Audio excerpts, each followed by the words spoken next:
Wow, what a story. What was his name, just out of interest? Lamont Brown. Okay, did he ever do anything? Talented. I've never met the guy. This guy is so talented that he just was in love at the time, and it was just one of those things. Wow, what a story! What a story!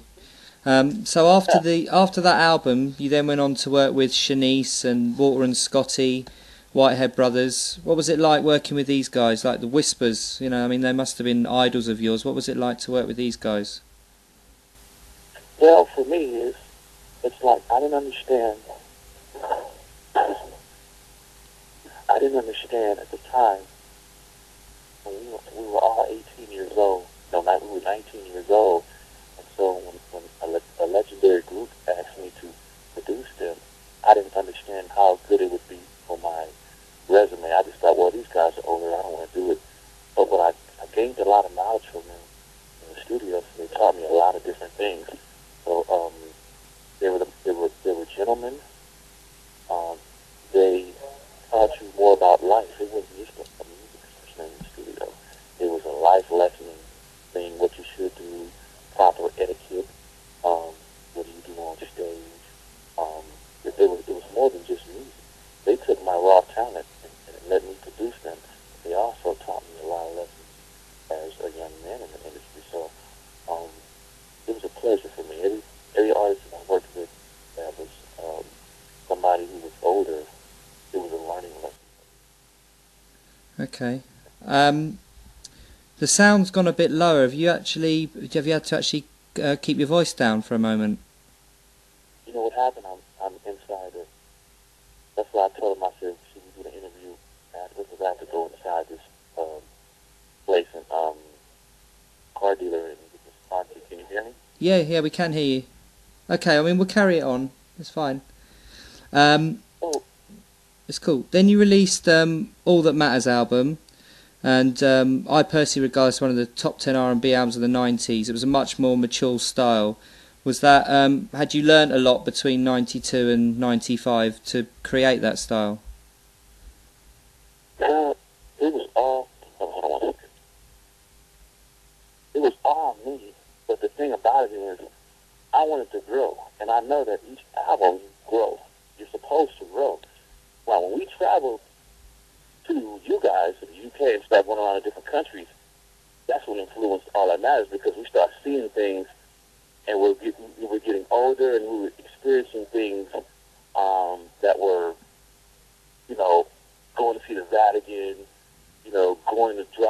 going to a country and they drive on the wrong side of the road. Well, not the wrong side, but to us it was like the wrong side of the road.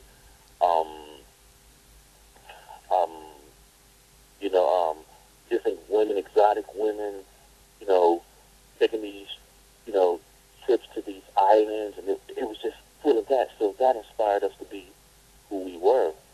And that All That Matters album, when I talked to everybody in the group, it was pretty much all the people we like grown up listening to. We decided to kind of put it all in one pot. A lot of people thought it was too creative and we were too, we got too musical, but I think each album you have to change. Yeah, I mean that album's just. Sorry, yeah, I mean that album is just absolute class. It sounds as good as the day that it was released. Now it's absolutely amazing. I mean, at that time as well, you had bonus cuts that were not on the albums, like Do You Want to Get Down and Dip and Dive was a UK only release. I mean, were you just making stuff all the time in those days? Was it just like a really creative period? Well, you had all this, because New Jack Swing was like, when New Jack Swing came out, it lasted so long, so we caught it right at the tip at the end, like, at the end of it, but it was still strong.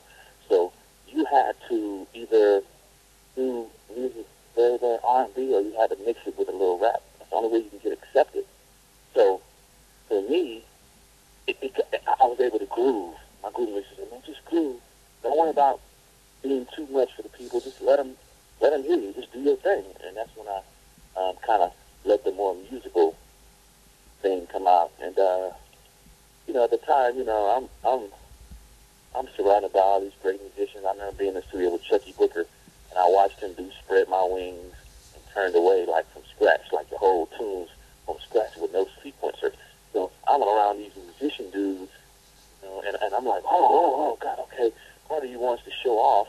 Because this is at the time where you wasn't thinking about being so commercial. You were just trying to, like, do a nice song or do a funky groove or whatever you were trying to do. So I wasn't, still at the time, I wasn't even thinking about songs as well as just music. I wanted my music to be a certain way before a lyric was even put on it. I mean, Chucky Booker's a great example. He's an absolute genius as well. He's an amazing, amazing person. I mean, yeah, you said the rapper. I think you used, was it Brett Baldwin? Was that his name, your rapper that you had on all your stuff? Brett, yeah, he used to be in a rap group called 783. Right, because he was on the Shanice cut. Yeah. And I think he was he on Honey Dip? Was he the rapper on Honey Dip? Yeah, he's one on Honey Dip, yeah. Yeah, I remember that name. So after those days then came more production work. I think you worked with UMV, Mark Nelson, Rod King. However, it was a little known person of those days called Jill Scott and Shantae Moore cuts in 1999 that caught my attention, a lot of the aficionados in this country. I mean, the Jill Scott track was probably, I think it was her first recorded track. And well, yeah, so I tell people, I was the first person to produce her on, like, her coming out. Like, she had her deal, but I was the first thing to have something on her. Yeah. You know, and it's shocking because when you still play the record, you're like, wow, you went there. What happened was I met this guy, Frank Fitzpatrick, who was a music supervisor.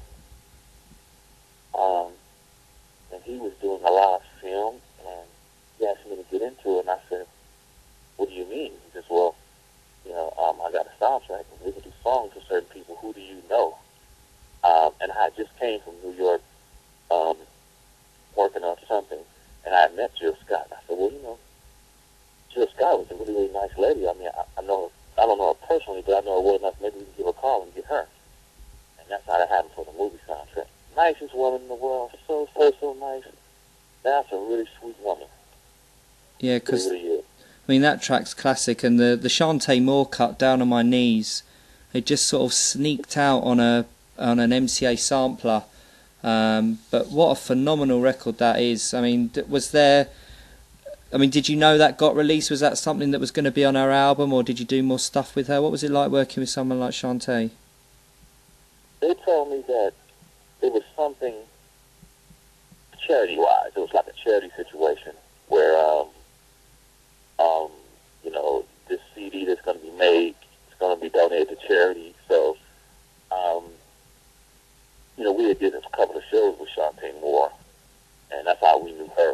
You know, we were all close, and she always wanted me to work on an album. At the time, she wasn't really working on it. She's like, well, right now, just give me a little something. I'm working on this little compilation thing. I want a track from you. And, man, I wish I had a copy of that. I don't have a copy of that. Hold on one second. Hold on one second.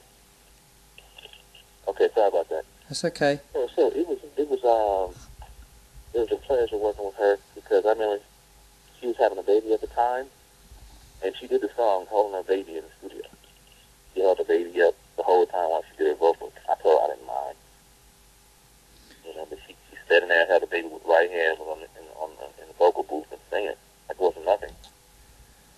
Yeah, I mean, that's an incredible. I mean, it was actually played on the radio over here recently, only over the weekend, from a...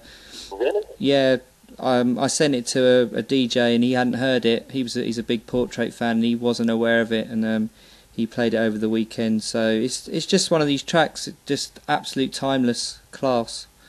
Oh man, thanks. And I'll send it to you. It's no problem. Please. Yeah. So who else did you work with back then that remains unreleased? I know there's the famous Casey and JoJo track from that Money Club film. I did.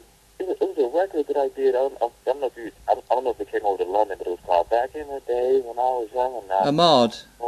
Ahmad. Yeah, I did that record. Yeah, what happened was that what you heard was a remix. It was a remix that I did.